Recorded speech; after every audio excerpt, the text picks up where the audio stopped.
And blessed to be a part of your day. Kevin Miller in the morning, KIDO Talk Radio. We're joined by our great friend, Stephen Mosher. Stephen, good to have you with us once again. Good to be here this morning. Now, we take a look at the week before the midterms. Any thoughts that you'd like to share with us?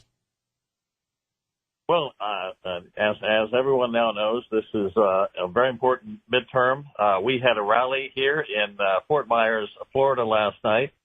As usual, President Donald J. Trump filled the stadium, lifted the rafters off it, in fact, with a wonderful stump speech that I think everybody has heard now multiple times. But it's good to hear it again because everything he says, our promise is made, and everything he does is a promise kept. That is certainly something the Chinese have been interested in.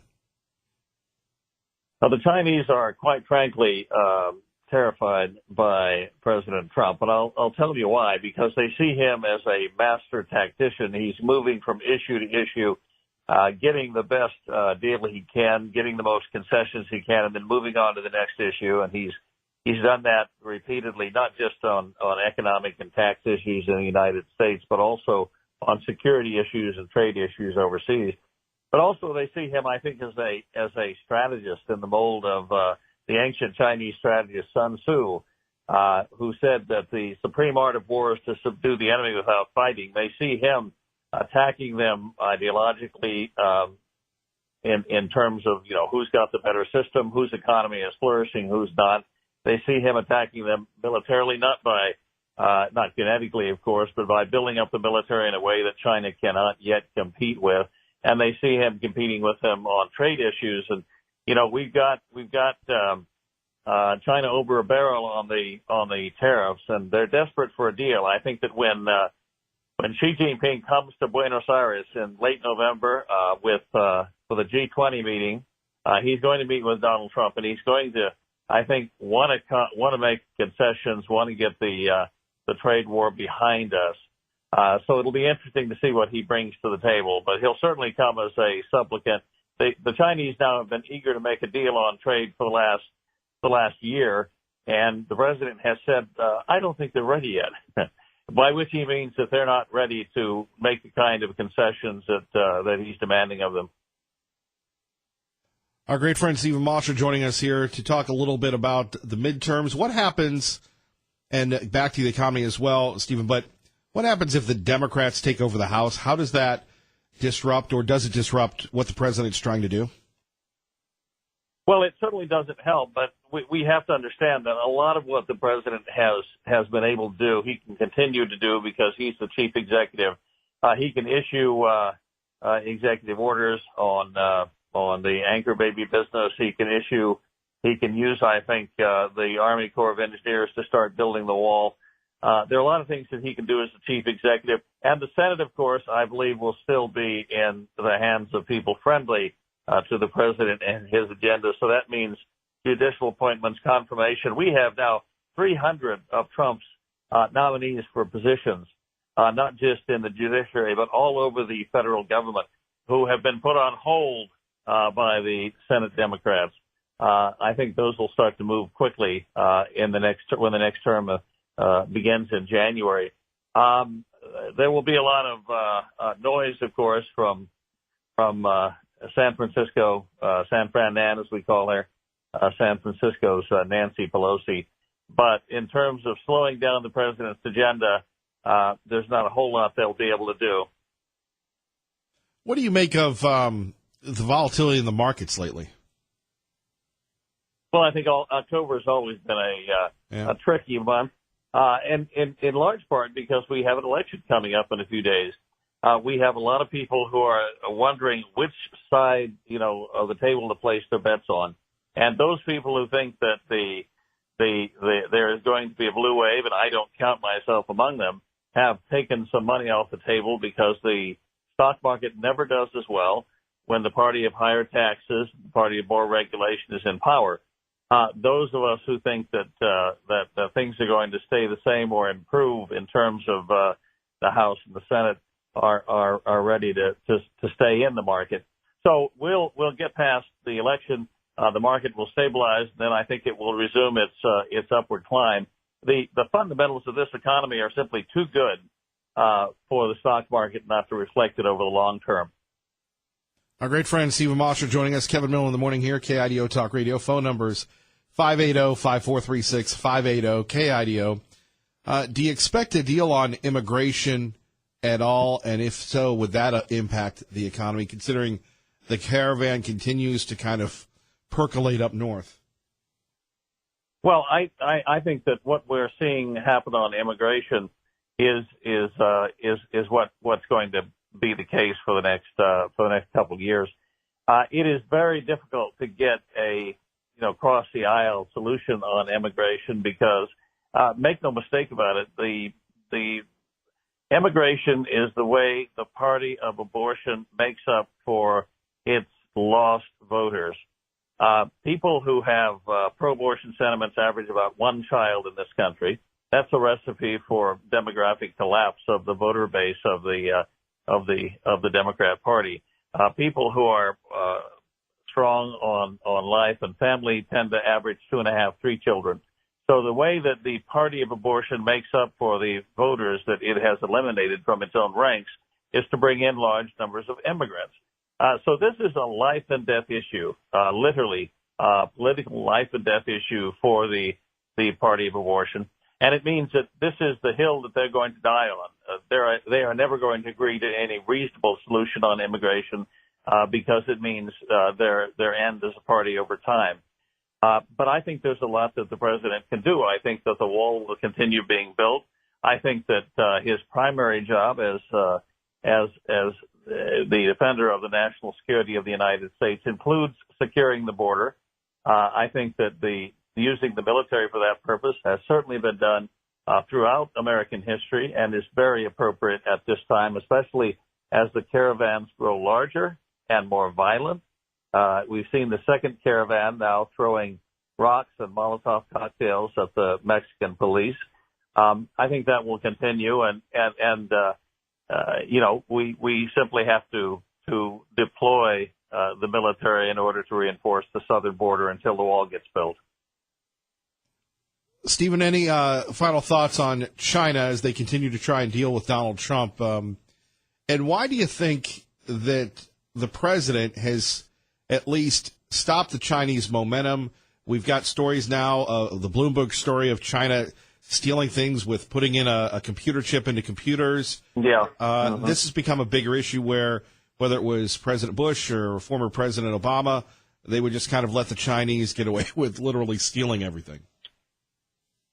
Yeah, the idea for the last 30 years until Donald Trump came on the scene was that we're just going to sell off the United States piecemeal to China because if we give them a big enough piece of the American pie, they're going to become nice. They're going to be nice to us. They're going to join the current world order. They're going to work with us to solve international issues.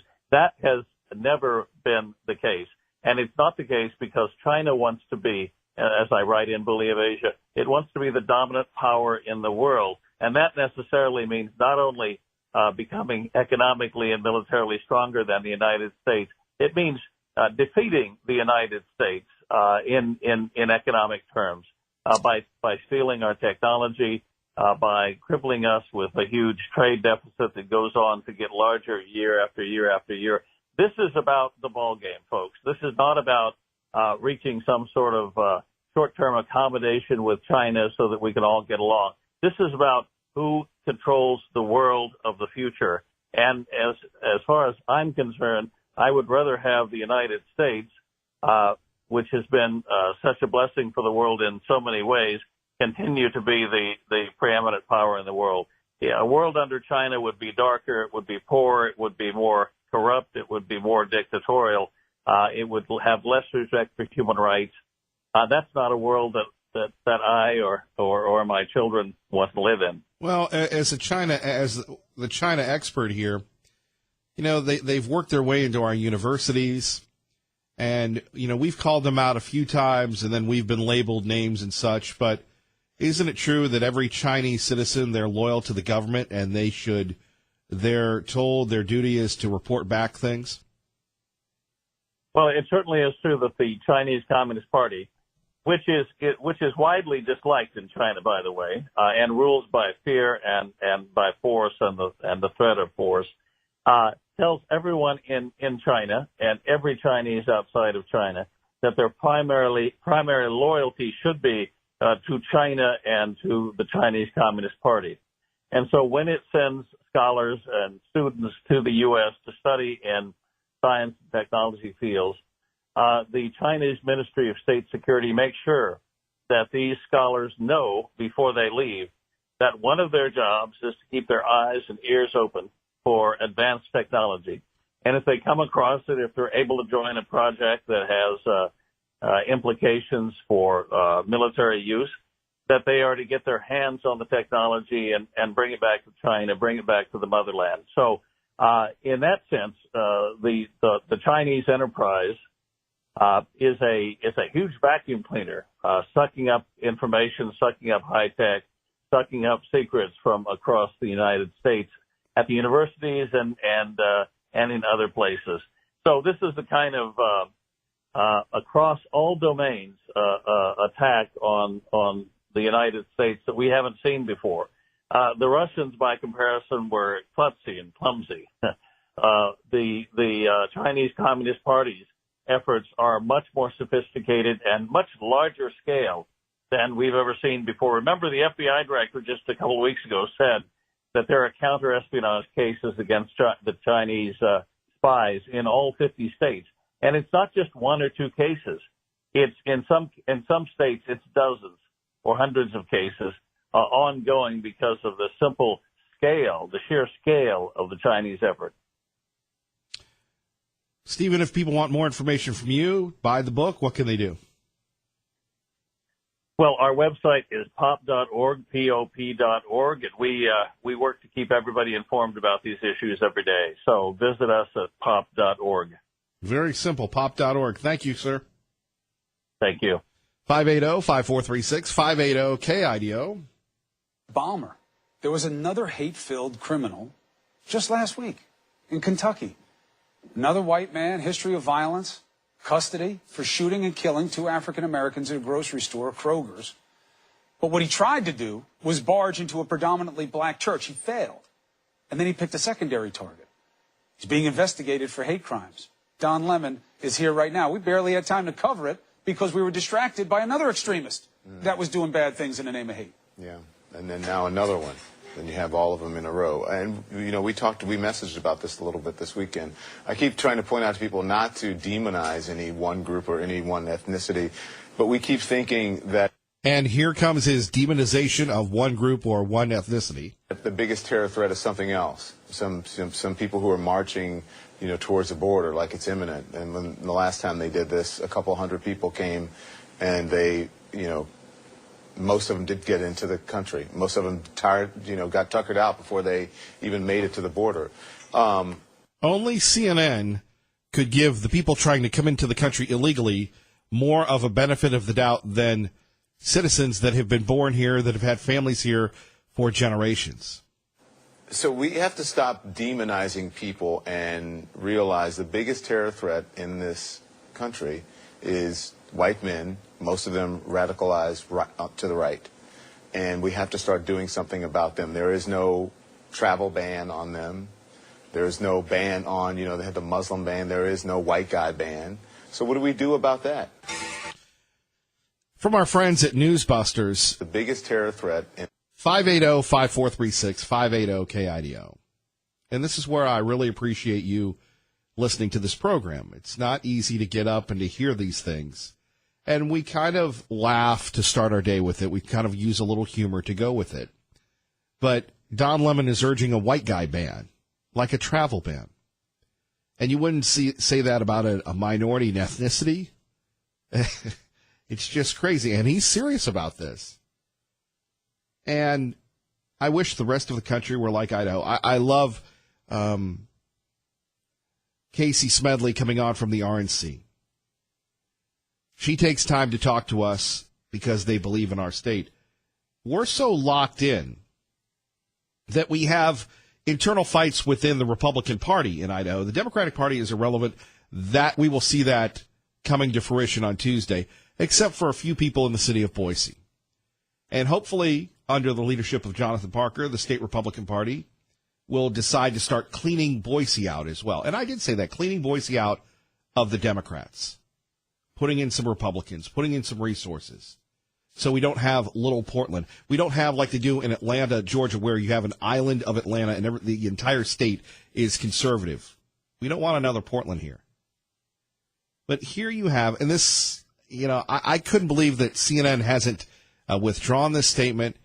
Here you have Don Lemon, and I love how the press is urging people, well, the president needs to tone down his rhetoric, and who's ratcheting it up? Stop demonizing people and realize the biggest terror threat in this country is white men, most of them radicalized to the right. And we have to start doing something about them. There is no travel ban on them. There is no ban on, they have the Muslim ban. There is no white guy ban. So what do we do about that? And you have Chris Cuomo just sitting there with that goofy, well, dare I say it, stupid look on his face.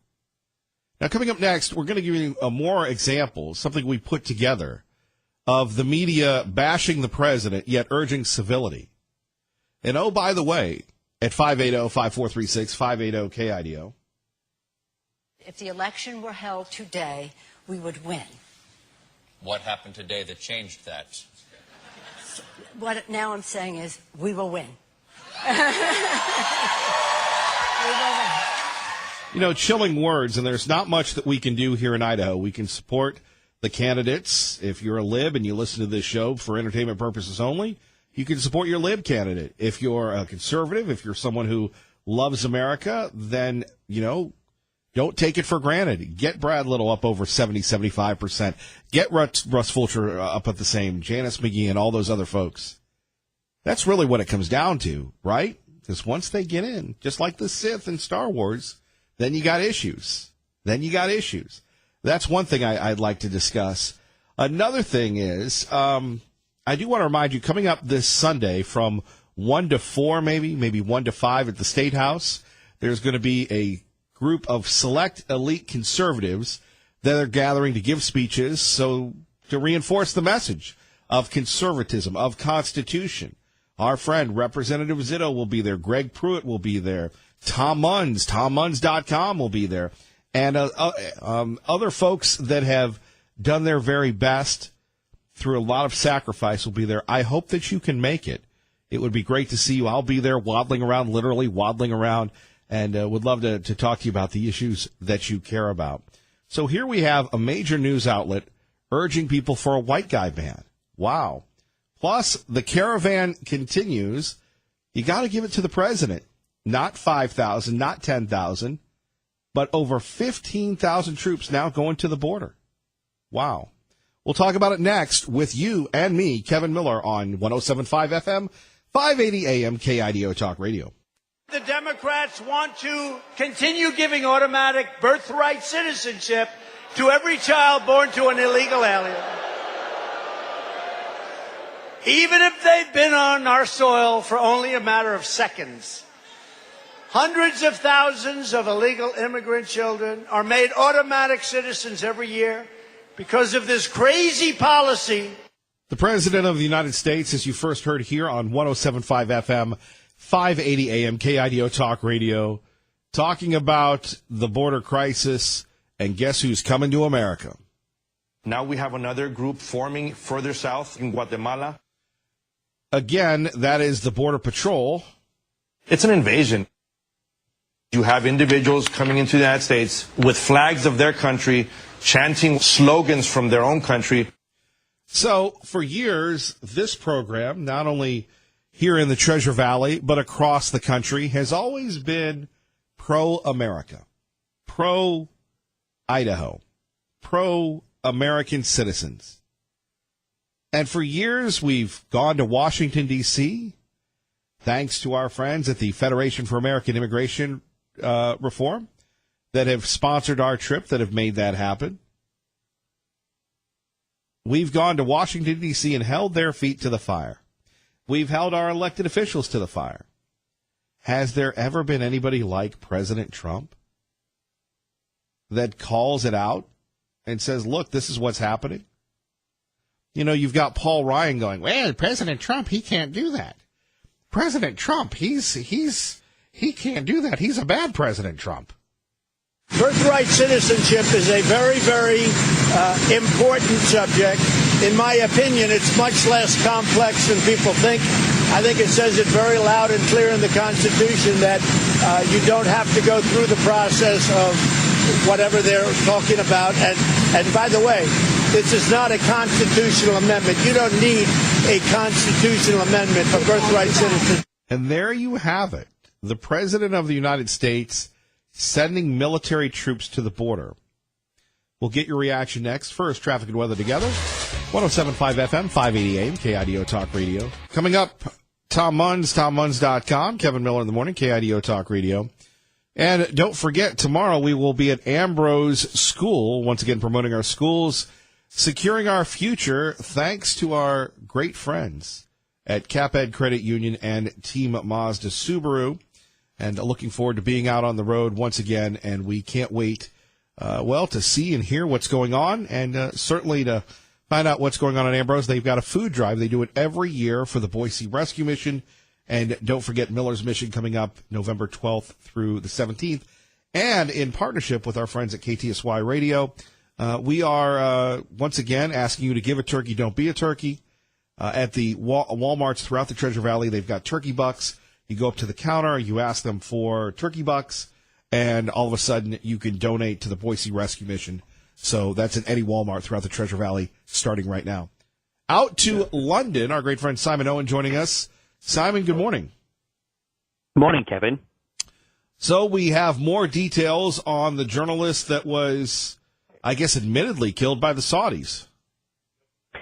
Yes, and a detailed description on the record from Turkish investigators, which is a development because so far it's been pretty sketchy in terms of what they've said they believe happened. But it's now 4 weeks and a day since Jamal Khashoggi walked into the Saudi consulate in Istanbul, and then a global incident and blow-up has followed after his killing. What we have here is a statement from the chief prosecutor of Istanbul, which says that Khashoggi was strangled and killed almost as soon as he entered the consulate. It says this was a premeditated killing, and it says Khashoggi's body was dismembered, and one way or another, it says his remains were destroyed. And it describes all of that as being in line with plans made in advance. This prosecutor's statement also points to a lack of cooperation from Saudi officials. So it's a fairly detailed account, or at least more detailed than we had officially before. But it also contradicts some of the many leaks that have been reported in Turkish newspapers in recent weeks. Not least, there's been a lot of talk about a supposed audio recording of Jamal Khashoggi being tortured before he was killed, and various other gruesome details that don't appear in the prosecutor's statement. Wow, this is something that we usually read in fiction, not fact.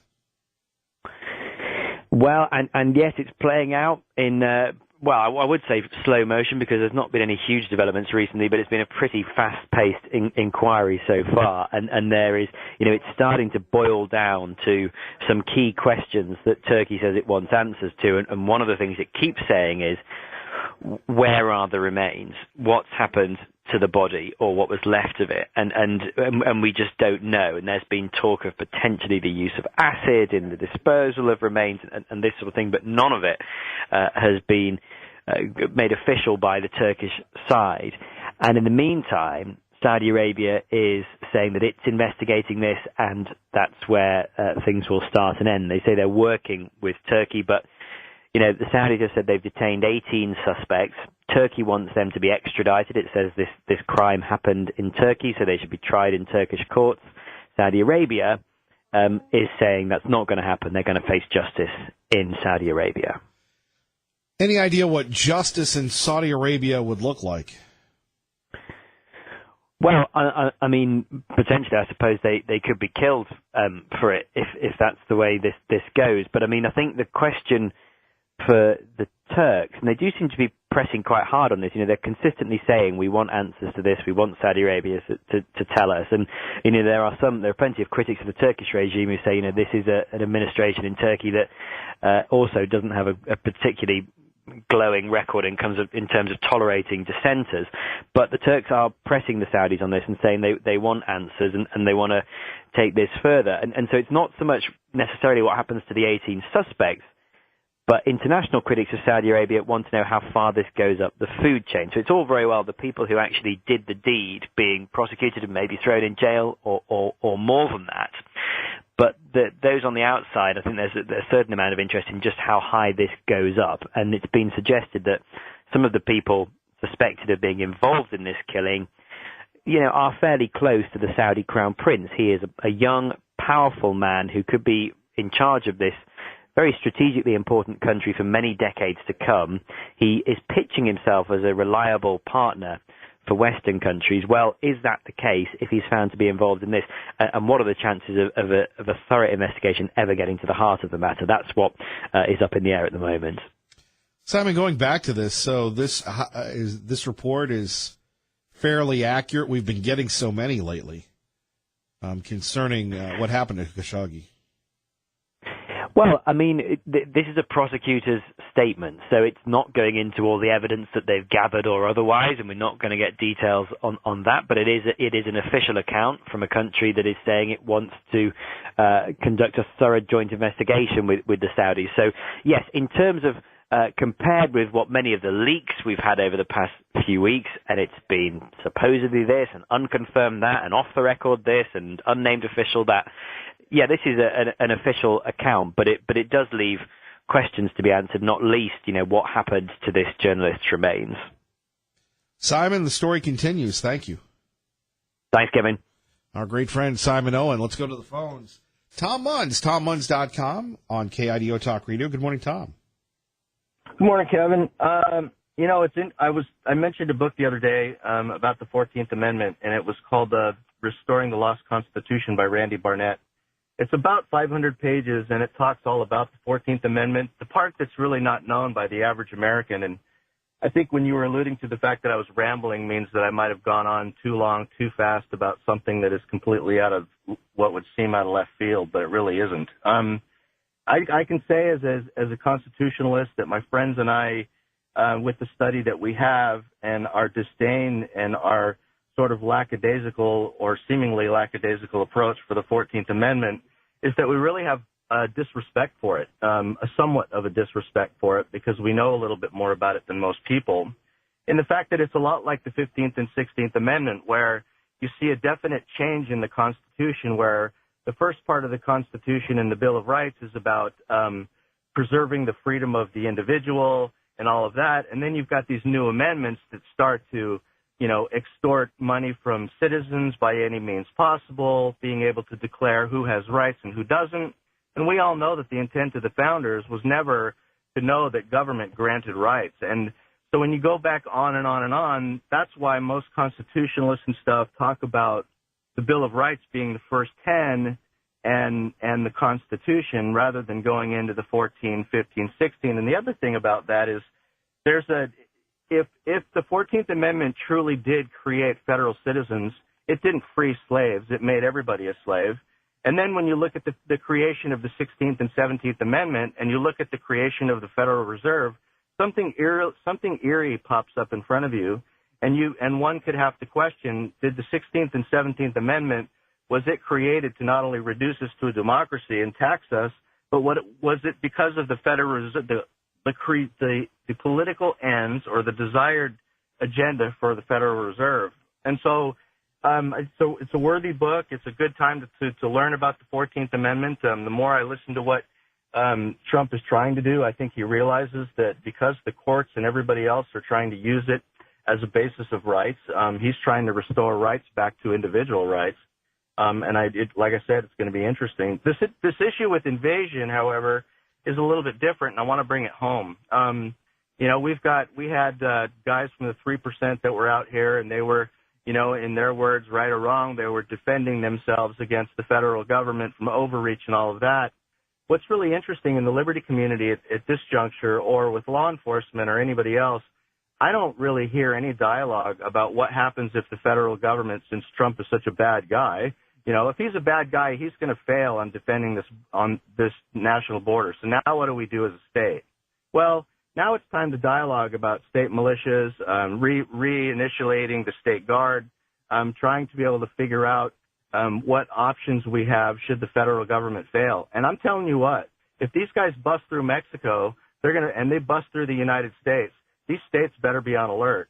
And we better start talking to law enforcement, asking them, hey. So what are they going to, right, but what are they going to do? Well, I'd contacted the New American, and I asked them to write an article about the lawful ways to repel invasion. And I think it's time that we talk about that, because there's a point in time where law enforcement is going to be overwhelmed. And this is the thing that scares me. During the Obama administration, and we talked about this on the radio, he made a pact or something with the United Nations, allowing them to be able to come into our country should we be overwhelmed during chaos. Well, if he's a Saul Alinsky Rules for Radicals follower, and he's going to continue to agitate, he's going to try to create chaos enough to probably implement and undermine our Constitution, which he's been trying to do. And I wouldn't be surprised if the United Nations was going to be the solution to that problem. And so the citizens need to be hyper aware of all of this. We need to start opening up the dialogue, and we need to create contingency plans. And I actually have one. It came to me in kind of a strange way, and hopefully I get to get into that at some point. But a lot of it's designed to be able to help prevent another Bundy Ranch or another Malheur County by actually writing a declaration with a statement of purpose to be able to help everybody understand, the exact goal that, that we have and the right that we have as citizens to defend our nation and defend our state and defend our communities. These people are not here, and they're being paid, okay? So we know that. But they're not here to seek refuge. They're here to subvert. They're here to be able to completely multiculturalize and obliterate our borders as part of the globalist plan. And you can bet your bottom dollar George Soros is behind it. So I'm just urging, look, Tom, you can't, Tom, let me speak here. It's been about 5 minutes. I'm sorry. It's okay, Tom. I love you. I'm a big fan of yours.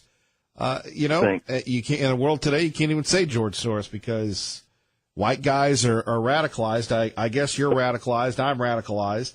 But one thing I want to say about you is that I'm a big fan of yours and always have been and always will be. And whether we agree or not, that's something else. I don't agree with me most of the time, but I do want to say I always appreciate your passion, your heart, and doing what you're doing is not an easy thing. And if you want to learn more, Tom will be at the big rally on Sunday. And Tom, we've had rallies that have been big.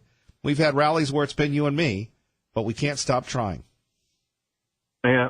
Well, if what they said, if KTVB said what they said about the voter, America's finally awake. America's finally starting to realize what its civic duty is. And you know what? I think you and I would like to be able to hope that we were some small measure of that. And I think all of us together can do what it takes to be able to, to make our country great again.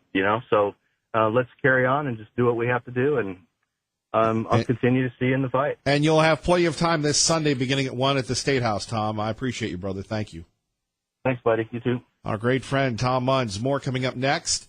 Kevin Miller in the morning, 580-5436, 580-KIDO. If you're just waking up. Loyal citizens like you help build this country, and together we are taking back our country, returning power to you, the American people, which is true. It's been your movement. This has been your movement. The president continues talking about the 14th Amendment, saying, look, bottom line here is I have the power to save America. On the other hand, we've got Nancy Pelosi. If the election were held today, we would win. What happened today that changed that? What now I'm saying is we will win. Well, Nancy, you won't win in Idaho. 580-5436, 580-KIDO. Kevin Miller, KIDO Talk Radio. Kevin Miller in the morning, blessed to be a part of your day. Miller's Mission coming up. Just got this word in from David Ripley. The Idaho Chooses Life banquet will be November 30th at Eagle Christian Church. Go to idahochooseslife.org to be a part of it. We're so blessed to be there. Pro-Life knows that. It's a great spaghetti dinner with salad and fun, and it's the most family-friendly event that I know of in the Treasure Valley, and what a great cause. IdahoChoosesLife.org to get your tickets now for the great Christmas celebration. Why don't we do this? It's been a while since we've done traffic and weather together. Rick Everett. Kevin Miller in the morning here, KIDO Talk Radio. To the phones we go. Liberty Linda, good morning. Yes, good morning, Kevin. You know, I have just 2 words to say. Brainwash when it comes to Nancy Pelosi. You know, brainwash, brainwash, brainwash. That's all she said. So do you think it worked, Kevin? Well, we're about to find out. I don't think so. Well, let's see. Which shall we choose? Brainwashing from Nancy Pelosi or wisdom from President Trump? Which one do you think will trump the day? Very good. Well, I think it's truth. Anyway, yeah, that was amazing to hear what she said that day. And that's what they're all doing. All the Democrats are doing that, trying to brainwash everyone that it's going to be a blue wave. And we know it isn't going to be one. It's going to be a red wave. You know, the people of the United States have wisdom. And, you know, wisdom from your show, wisdom. And they're going to come out and choose a person that's using wisdom. And with you and Tom Munz as well. You know, Tom Munz will not come out and say anything unless he has researched it very well. He's not going to come out and say something that isn't truthful. And so anyway, it's going to be a great meeting Sunday with you guys. Well, we're very excited about that. Very excited to be a part of this. That's Sunday, 1 o'clock at the State House, keeping Idaho red. And why not come out and if you're new to the area, you know, meet some new people. Yeah, that would be a good idea. And I'm sure there's a lot of people that are new to the area. That's for sure. Anyway, just wanted to call in and give my 2 bits, I guess, is what it's called. And it's going to be a big red wave, and especially in Idaho. We keep our fingers. We know that's going to happen. You know, Brad Little's going to win, you know, what, 75, 80%? What do you think? I think so. I think it's getting up to 75. Liberty Linda, thank you. Thank you, Kevin. Have a great day. Thank you, and thank you for listening to KIDO Talk Radio on 107.5 FM, 580 AM. We go to Hank in Boise. Hank, good morning. You're on with Kevin Miller. Hello, Hank. Good morning. Oh, I was going to point out that Trup's call was dead on, and that I think he touched to the major points better than all of us. The 1965 Immigration Act was what created the anchor baby situation, not the 14th Amendment. And the citizenship clause had everything to do with Taney's opinion in 1857 that blacks, anybody born of a slave, could not be a citizen of the United States. What that phrase in the 14th Amendment was to address or to overturn Taney's opinion at that point, that particular clause. And what I'd also like to point out is that Tom Munz needs to understand that the 14th Amendment was passed because of justifiable, terrible things that were going on in the South following the Civil War. The Memphis riots and the New Orleans riots where blacks were systematically lynched, shot, and the black codes were passed for, in a sense, was a form of reinstituting slavery in Mississippi, which was passed by the Mississippi legislature. The 14th Amendment was definitely needed at that time, and the problem with the 14th Amendment are basically justices who used the language of the 14th Amendment and abused it for basically their own political ends and agendas, starting with Stephen Fields to the modern Warren courts and so on. So I don't think it's the fault of the 14th Amendment. It's the need to basically keep the rein in our judiciary. And before I leave the phone real quick, there was something else that I'll have to remember later, but I'm sorry I'm rambling, but I'll leave it at that. Well, that's okay. We ramble all the time.